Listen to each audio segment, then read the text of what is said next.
TWR Монгол байгууллагын найдвар доторх эмэгтэйчүүд хөтөлбөр танд хүрч байна. Бид бол Бурхны сайн мэдээ болон Есүс Христийн найдварыг түгээж буй найдвар доторх эмэгтэйчүүд.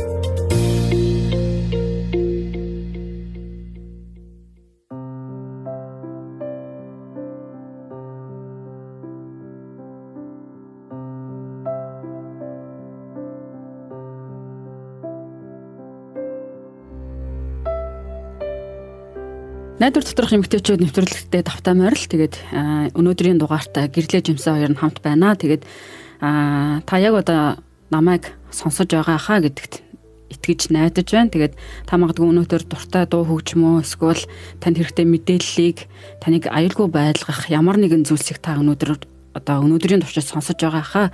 Гэхдээ та таны сонсож чадахгүй тийм анир чимээгүй ертөнц ямар байдаг болоо гэж ер нь бодож байсан уу? Тэгээд зарим хүмүүс юу ч сонсохгүй байдалд бас байдаг шүү дээ. Тэгээд өнөөдрийн нэвтрүүлэгт маань дээгийнч маань бас ирсэн байгаа. Тэгээд бид яагаад сонсголоо алддаг тухай бас чихээ хэрхэн арчилж хамгаалах талаарх зөвлөгөөг өгөхөөр бас ирсэн байгаа.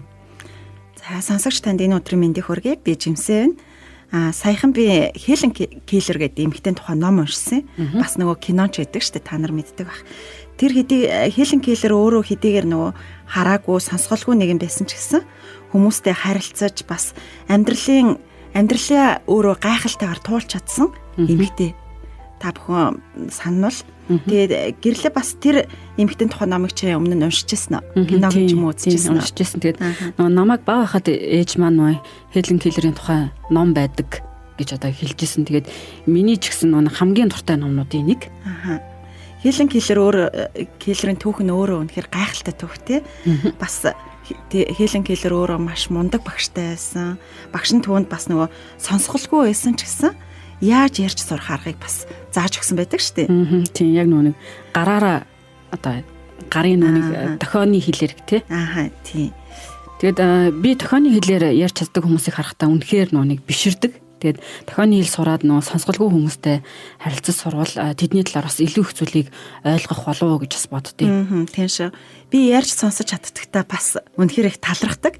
Харин одоо дэгийн эмч маань бидэнд чих хэрхэн өвчлөдөг бас өвчлөх болсон шалтгаануудын талаар хамгийн түгээмэл тохиолддог чихний урагслуудын талаар хуваалцахаар студид маань ирсэн байна. Тэгээ сайн мань уу дэгийн эмчээ. Тэгээд өнөөдөр бидэнд чихний эрүүл мэндийн талаар илүү нарийн зөвлөгөө өгөөч гэж бас хүсэж байна. Тэгээд нөгөө чихээ цоолуулсан зарим охтууд нэг чихний гадна талд нь өрөвсцэн харагдаад идэг да шүүрс гараад тий. Тэгэхээр эхлээд чихний гадна талаар яаж цэвэрлэж ажиллах талаар зөвлөгөө өгөөч. За сайн байцгаана уу та нартай өдрийн мэнд хүргэе. За өнгөрсөн нэвтрүүлгээрээ бид чихний арчилгааны талаар ярилцсныг санаж байгаа бах тийм ээ. Тэгэхээр харин одоо чих яагаад өвчлөдөг бас тэр талаар та нартайгаа хуваалцъя. За гадна чих гэдэг нь ерөнхийдөө бидний нүдэнд харагддаг хэсэг тийм ээ. Тэгэхээр энийг чихний дэлбээ гэж нэрлэдэг. За гэрлээ хэлэхдээ чихээ цолуулсан охтуудын гадна чих нүрвсэн харагддаг гэсэн шүү дээ. Тэгэхээр охид чихээ цоолсныхоо дараа чихний дэлбээ өрөвсөж халдвар авах тохиолдол хамгийн илбэг байдаг. Тэгэхээр энэ үед чих их улайж бас хүрхэд юм зовиртой болдог тийм. Тэгэхээр зарим тохиолдолд хатсан шүүрэл болон идэ гардаг. За ихэнх тохиолдолд ийм халдвар нь ариутгаагүй багаж хэрэгслэр чих цоосонтой холбоотой. Эсвэл тухайн хүүхдэд харшил өгөх тийм материалтай эмэг зүүсэнтэй холбоотой байдаг. За ийм халдварыг эмчлэх хамгийн сайн арга бол чихний гадна талыг сайтар савнтай усаар угааж спиртээр арчин ариутгах зүйтэй. За хэрвээ танад антибиотиктэй тосон түрхлэг байвал мөн түрхэж болно гэсэн үг.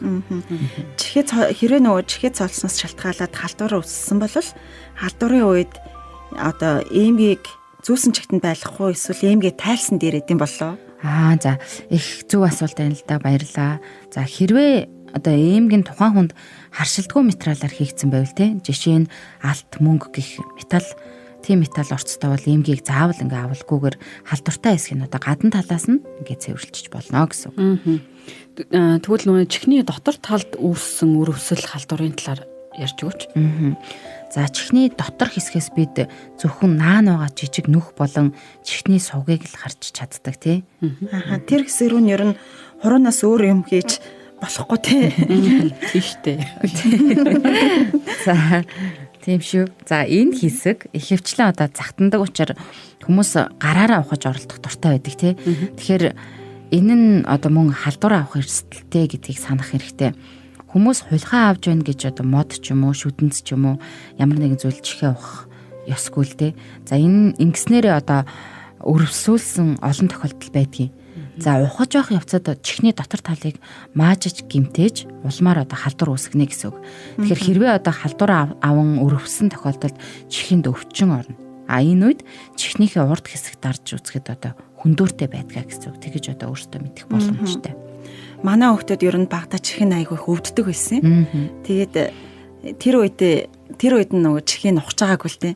Харин миний ажигласнаар болохоор ханиад хөрөх үед нь чихэн давхар өвдөд байгаа юм шиг санагдаад байсан. Нус нь гоожод эхлэхээр л чихэн өвдчихөөд идэг гэсэн баггүй. Тэгээ энэ болохоор энэ асуудлууд болохоор бидний одоо өнөөдрийн ярьж байгаа чихний урвсгалтай яг адилхан гэж ойлгож болох уу? Үгүй ээ.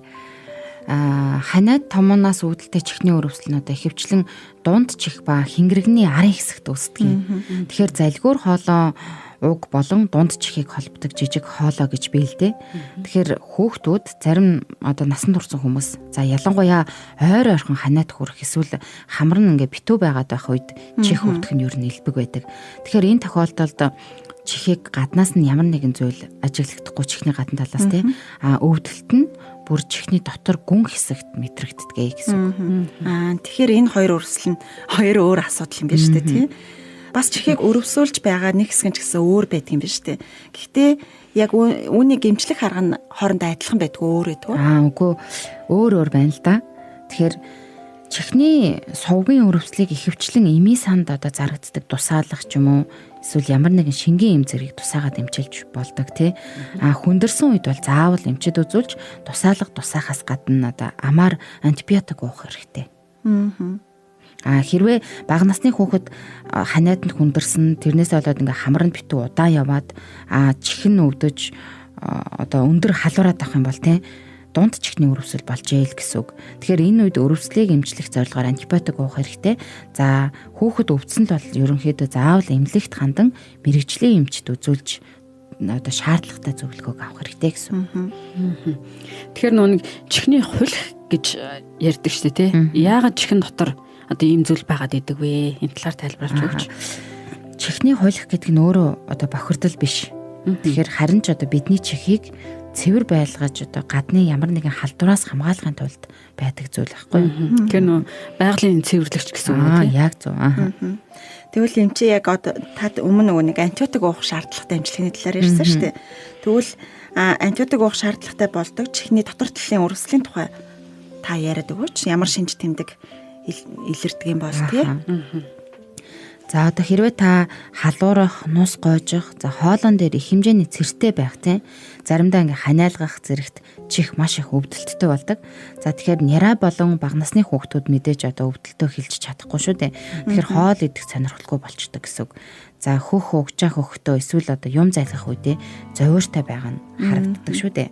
Тэгэхээр нэг зарим хүүхдүүд нөө чихээ зулгаагаад байдаг. Тэгээ энэ бас чих өвдөж байгаагаа илэрхийлж байгаа гэсэн нэг хэлбэр үү те? Тийм, яг зөв. Тэгэхээр ялангуяа арай том хүүхдүүд чихээ зулгаагаад байх хандлагатай байдаг л да ерөнхийдөө ажиглавал. Тэгвэл ер нь хүүхэд чихээ зулгаагаад татаад байвал энэ асуудал байгаагийн шинж тэмдэг байх нэ гэж бас ойлгох нь те? Тэгэхээр нөө өвдөлтөө намдаах гэж одоо оролдож байгаа гэсэн үг үү те? Тийм, ерөнхийдөө бол тийм. За тэгэхээр чих өрөвсөн байгааг илтгэх хамгийн чухал шинж тэмдгүүдийн нэг нь одоо энэ. За хэрвээ бага насны хүүхэд ойр ойрхон давтамжтай дунд чихний өрөвсөл болоод байх юм бол яаралтай эмнэлгийн байгууллагад хандах хэрэгтэй. Тэгээ бүрэн эмчлүүлэх хэрэгтэй. Яагаад гэвэл эмчлүүлэхгүй одоо удаан явснараа цаашлаад бүр сонсголгүй болох эрсдэл өндөр байдаг. Тэгэхээр ер нь их аюултай байх нь шүү дээ. Чихний өрөвслийг ер нь хайхрахгүй өнгөрч болохгүй юм байна л да. Тийм шүү. Тэгэхээр сонсголгүй байх нь одоо нэгт одоо төрөлхийн байж болно тийм ээ. Хоёрт альва ямар нэгэн өрөвсөлт өвчнөөс үүдэлтэйгээр сонсголоо алдаж болдгоо. Тийм учраас одоо хүмүүс эндээ анхааралтай хандаж чихээ арчилгаас эхлээд анхаарах хэрэгтэй. Бас буруу зураг хамаагүй дураараа арчилж болохгүй. За тэгээд өрөвсөл үүсэх хүртэл нь одоо анхаарахгүй огт болохгүй байх нь шүү дээ. Өнөөдрийн нэвтрүүлэгт зочлон ирж чихний урагслын талаар ярилцсан дээгэн эмчтэй баярлалаа. Бидэнд чихний урагслаас хамгаалах талаар олон хэрэгтэй зөвлөмжийг бидэнд өгсөн. Сонсогч танд бас хэрэгтэй зөвлөмж байсан гэдэгт найдаж байна. Тэгээд бидний нэвтрүүлгийг сонсож байгаа сонсогчтойгоо хамт нэгэн сайхан аялгауг сонсохыг хүсэж байна. Тэгээд Бурхны үгийг сонсох талаар 2 дугаар хэсгээрээ бүгдээрээ олцгаая. За баярлалаа. Баярлалаа.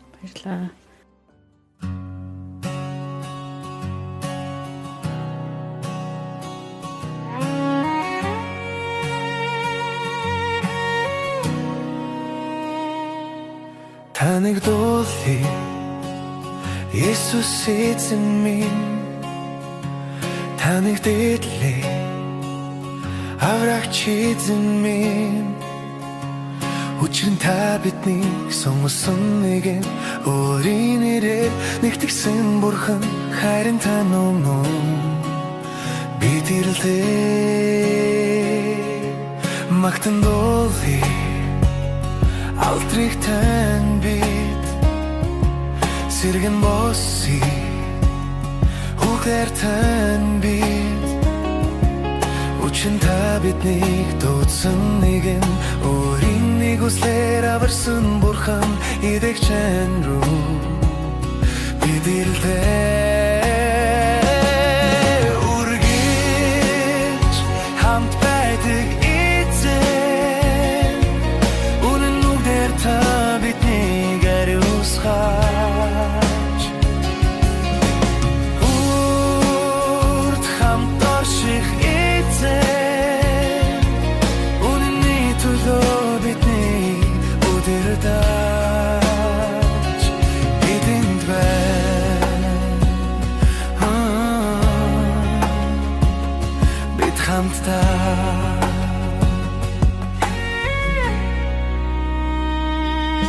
Таныг дуулъя Есүс эзэн минь, таныг дэрлэе аврагч эзэн минь. Учир нь та биднийг сонгосон нэгэн өөрийн нэрээр нэгтгэсэн Бурхан, харин та нүмэн бидэрлээ магтан дуулъя алдрыг тань бид сэргэн босsi бүгдээр тань бид.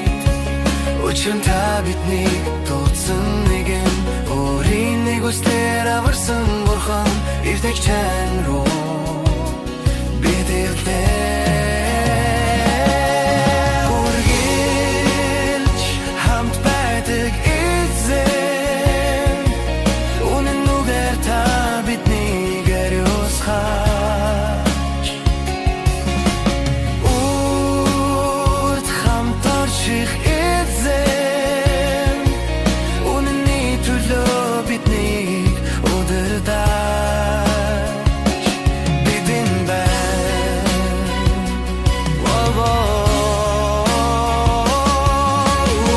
үргэлж хамт байдаг эзэн,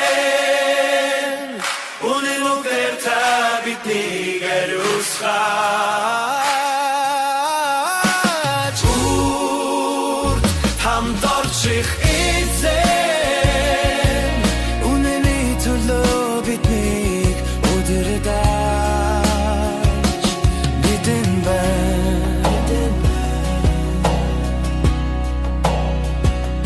бид хамтдаа.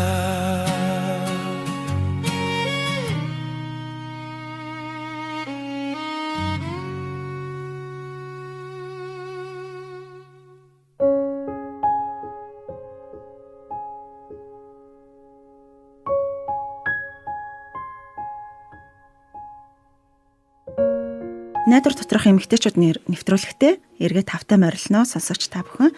Бид сонсголын хамгийн чухал эрхтэн болох чихний арчилгаа, бас чихний өвчлөлийн талаар мэрэгжлийн эмчлийн зөвлөгөөг та бүхэнд хүргэсэн. Одоо та бүхэн миний асуух асуултыг бараг гадарлаж таамаглаж байгаа хаа гэж бодож байна. Таны сонсгол өнөөдөр хэр байна вэ гэж асуумаар байна. Тэгээ хүний нас ахих тусам сонсгол буурч бүхнийг урдын шигээ бас сайн сонсгоо болдог. Библиэд Бурхан чиний чихний тухай ярихдаа бидний сонсгол тийм ч сайн биш гэдгийг маш олон удаа анхааруулсан байдаг. Тэгээ мэдээж энэ нь ямар дуу ямар авайг сонсох талаар дурдаагүй. Харин бидний чих Бурханы үгийг сонсоход ямар хатуу байдаг болсон талаар олон удаа дурдсан байдаг.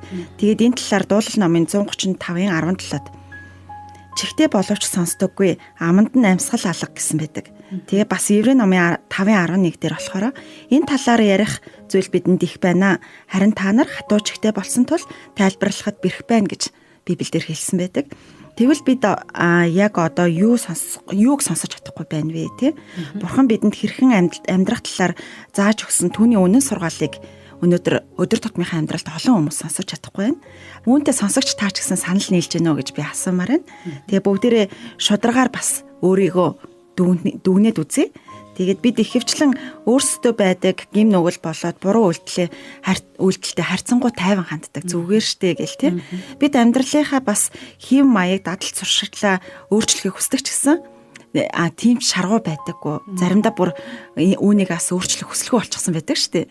Гэхдээ үннийг сонсох сэтгэлийнхаа чихийг бас нээхэ бид нар мартчихсан. Сэтгэлийнхаа чихийг бас мохоос үед Бурханаас ирэх гайхалтай амлалтын ерөөлөг Бурхан бас биднэрт өгсөн байдаг. Библийн Изекиэл номын 37-гийн 4-6 дээр Бурхан хэлсэн байгаа. Би үүнийг та бүхэнд уншиж өгье. Тэгээ тэр надад эдгээр ясан дээр иш үзүүлж тэдгээр туухай яснуудаа эзний үгийг сонсогтун гэж хэл. Эзэн Бурхан эдгээр ясанд ингэж айлдаж байна. Харагтун та нар амьлахын тулд би та нар руу амьсгалыг оруулнаа. Би та нарт шөрмөс өгч, дээр чинь мах ургуулж та нарыг арьсаар бүрхэж, та нарт амьсгал оруулах бөгөөд та нар амьлж намайг эзэн гэдгийг мэдэх болно. Хизээ нэгэн цагт яг та үүн шиг дээрх уншсан ишлэл шиг тий дотроос аймгүй болсон юм шиг мэдрэмжийг та авчээсэн үү гэж би сонсогч танаас асуумаар байна. Тэгээ хамаг шимш үсээ ингээд нөгөө соруулчихсан юм шиг тий хүчгүй шалчиж хорчижсэн юм шиг мэдрэмжүүд заримдаа бидний амьдралд давмгаалаад идэг штеп. Заримдаа бид нэр ээж хүн байх, заримдаа бидний бүх нөгөө хүчийг сорчихсан юм шиг, бас нөгөө бид нарыг бүр ингээд нөгөө сулдаачихсан юм шиг мэдрэмжүүдийг өгдөг тий зарим өдрүүдэд. Тэгээд яг энэ үед бас бид нараас эрүүл мэнд муутчихсан юм шиг, эсвэл зарим үед ээжүүд маань хүчирхээлтэй харилцаанд донд байх юм бол бүр дотроосоо ингээд нөгөө идэгдсэн юм шиг хүчгүй үеуд зөндөө байдаг. Бас бид нарыг бас ядуу байдлууд, мөнгөгүй байхын ч гэсэн бид нарыг сул дорой, өлсөглөн байдалтаас хувиргаж болдог тий. Заримдаа бид бас амьдралын төлөө тэмцэж байхдаа өөрсдийнхөө зовлондоо түлхүү анхаарад үннийг сонсох зай бидний сэтгэлд үлдээгүй байсан үеуд бас зөндөө байдаг. Яг энэ үннийг сонсгоо болсон цагт л бидний амьдрал дотроосоо бидний зүрх сэтгэл хатангаршиж бас хиндэж хэрэггүй болсон юм шиг санагдаж өөрийнхөө үн цэнийг бас мартаж эхэлдэг тий. Харин Бурхны үгийг сонсож түүний үгийг дагах үед бид нар дотроосоо ам орж, амьлж, гэрэлтэж эхэлдэг байгаа. Гэхдээ бидэнд сайхан мэдээ бий. Есүс өөрөө ингэж хэлсэн байдаг. Үннээр би та нарт хэлье. Үгийг минь сонсоод намайг илгээгч түүнд итгэгч нь мөнх амьтаа болох бөгөөд яллагдахгүй. Харин үхлээс гítэлж амин шилжнэ гэж хэлсэн байдаг. Ер нь хүн найз нөхөд хамаатан садан тэр дундаа Бурхны шүүлтээс ангид байж чаддаг болол амьдрал үнэхээр эрх чөлөөтэй байх гэсэн тий. Хин нэгний шүүлтээс холуур тий. Харин бид эрх чөлөөтэй хүмүүс гэдгийг түрүүний Библийн ишлэл биднэрт батлан харуулсан байна тий. Яагаад гэвэл Бурхан өөрийнхөө Есүсийг бидний төлөө, бидний гим нүглийн төлөө энэ дэлхийд өгсөн шүү дээ тий. Харин Есүс биднийг эрх чөлөөнд хүргэсэн. Яг энэ л үнэнд бид нар итгэх хэрэгтэй. Энэ л үнэнд итгэж чадах юм бол бидний амьдрал эрх чөлөөтэй болно. Тэгээ Библиэд бас ингэж хэлсэн байдаг. Үнэн дээр ах トゥ нараа та нар эрх чөлөө өд дуудагдсан гэж Галаат номд хэлсэн байдаг. Тэгээ эрх чөлөө яг одоо сонсогч таныг дуудаж байна. Намайг ч бас дуудаж байна тий. Библийн бас нэг хэсэг дээр ингэж хэлсэн байгаа. Тэгээ та нар үннийг олгож үнэн та нарыг чөлөөлнө гэв. Тэд хариуд нь түүнд бид Авраамийн удам бөгөөд хизээч хиндэж болчлогдож байгаагүй. Та нар эрх чөлөөтэй болно гэж та юунд хэлнэ вэ гэв. Есүс тэдэнд үннээр би та нарт хэлье, нүгэл үлдэгч бүр нүглийн бол болно мөн гэж Библиэд хэлсэн байгаа. Энэ нь юу гэсэн үг вэ гэвэл бид нар төгс бишээ гэдгийг Есүс биднэрт сануулсан байна. Тэгээ бас бид нарыг дахин нүгэл үлдэхгүй гэсэн үг биш аахгүй саяны уншсан шилэн. Гэхдээ үүнээс бид нар нэг зүйлийг хамгийн чухал зүйлийг сурах хэрэгтэй байгаа. Бид нүгэл үлдэх юм бол Бурхны өмнө чин сэтгэлээсээ гимшин залбираад дахиж нүгэл үлдэхгүй байх хэрэгтэй гэсэн утгыг илэрхийлж байгаа гэсэн үг аа. Тэгснээр бид Бурханаас зөв шударгаар амьдрах хүчийг бас түүнээс гуйж чаддаг болох юм аа гэсэн утгатай байна. Тэгээд би сонсогч танаас дахин асуумаар байна. Ирэх чөлөө таныг дуудаж байна. Яг та одоо сонсож байна уу гэж би асуумаар байна. Сонсогч та яг Бурхны өмнө чих тавиад сонсоорой. Бурхан таныг ирэх чөлөөнд дуудаж байна. Тэгээ Библийн Яков номон дээр бас ингэж хэлсэн байгаа. Хайр тах дүү нар минь үүнийг мэддэг түн хүн бүр сонсохдоо дүргэн ярихдаа удаан уур хилэнд алхуур байг. Учир нь хүний уур хилэн Бурхны зөвхт байдлыг биелүүлдэггүй юм аа. Тиймээс та нар бүх бузар болоо явдал хорон санааныхаа бүх үлдэгдлийг хайж доторч нь суулгагдсан сүнсийг чинь аврах чадaltaй үгийг дөлгөөхнөр хүлээж авахтун. Гэхдээ өөрсдөө хурдаг зүгээр нэг сонсогчд биш, үгийг хэрэгжүүлэгчд болцгоо. Учир нь үгийг сонссон атлаа ис үлдэгч нь төрлөх царайгаа талент харж байгаа боловч өөрийгөө харцгаад эргэхдээ ямар байснаа даруй мартдаг хүнтэй адилхан юм аа. Тиймээс мартамхай сонсогч бус хэрэгжүүлэгч байж эрх чөлөөний хууль болох төгс хуулийг няхуур үзэн түүгээр байдаг хүн нь үйлсдээ өрөөгдөх болно гэж Яков номон дээр хэлсэн байгаа. Тэгвэл та ямар ч нөхцөлд байсан зүрхэндээ амар тайван аз жаргалтай байж чадна гэд. Яг энэ нууц нь Есүс итгэх юм бол энэ нууц нь танд эрх чөлөө болоо очно гэж хэлмээр байна. Тэгээ бас Есүс ингэж хэлсэн байдаг. Би та нарт элбэг хангалуун амьдралыг өгөхөөр ирсэн гэсэн үг гэж хэлсэн байгаа. Тэгээд энэ элбэг хангалуун амьдрал нь зөвхөн мөнгө төгрөг биш. Бидний эрх чөлөө, амар тайван, аз жаргалтай байдлыг элбэг хангалуунаар өгнө гэсэн үг байгаа. Тэгээд яг одоо бас дахиад хэлмээр байна. Эрх чөлөө таныг дуудаж байна. Та сонсож байна уу гэж би хэлмээр байна. Тэгээд яг одоо сонсогч таныг бас надтай хамт залбираасаа гэж хүсэж байна. Тэгээд та намайг залбирах үед чин сэтгэлээсээ бас эзэн рүү хандаа залбирч үзээрэй. Бурхан минь яг одоо би залбирч байна. Сонсогчийн маань чихийг та нээж өгөх болтугай. Түүнийг таны үнний үгийг сонсдог нэгэн болгож өгөх болтугай юм залбирч байна. Таны үнний үгэнд итгэж бас гим нүгэл, зэмлэл, үхлээс чөлөөлөгдөх болтугай хэмээн Есүсийн нэрээр залбирч байна. Амен. Тэгээд сонсогч та Бурхны үнэн үгийг сонссон хэрнээ Есүсээс одоо хол амьдарч байна уу гэдгээс эргэн бодоод үзээрэй. Тэгээд та буцаад эргэж чадна. Тэгээд та цаашид хол байх ямар ч шаардлагагүй Есүс таны гар дээрээ тэрэн авч амар тайван өөд одоо үргэлж хөтлөх болно. Сонсогч та биднэрөө бас хандаарэ гэж хүсэж байна. Та бүхнээс бас бид нар нэвтрүүлгийн талаарх сэтгэлдлийг авахдаа үнэхээр баяртай байдаг шүү. Та бидэнд бас нэвтрүүлгийн төгсгөлд гарах хаягаар та бидэнтэй холбогдосоо гэж хүсэж байна.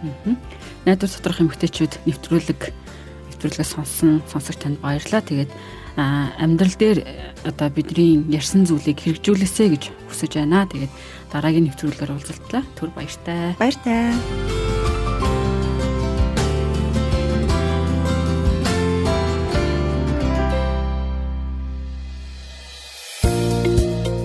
Та TWR Монгол байгууллагын найдвар доторх эмэгтэйчүүд хөтөлбөрийг хүлээн авч сонслоо. Та бидэнтэй холбогдохыг хүсвэл TWR Women of Hope Mongolia Instagram болон Facebook пэйж хуудасаар мөн 907 0751 дугаараар холбогдоорой. Нэвтрүүлэгтэй холбоотой таны санал сэтгэлийг бид хүлээн авахдаа баяртай байх болно.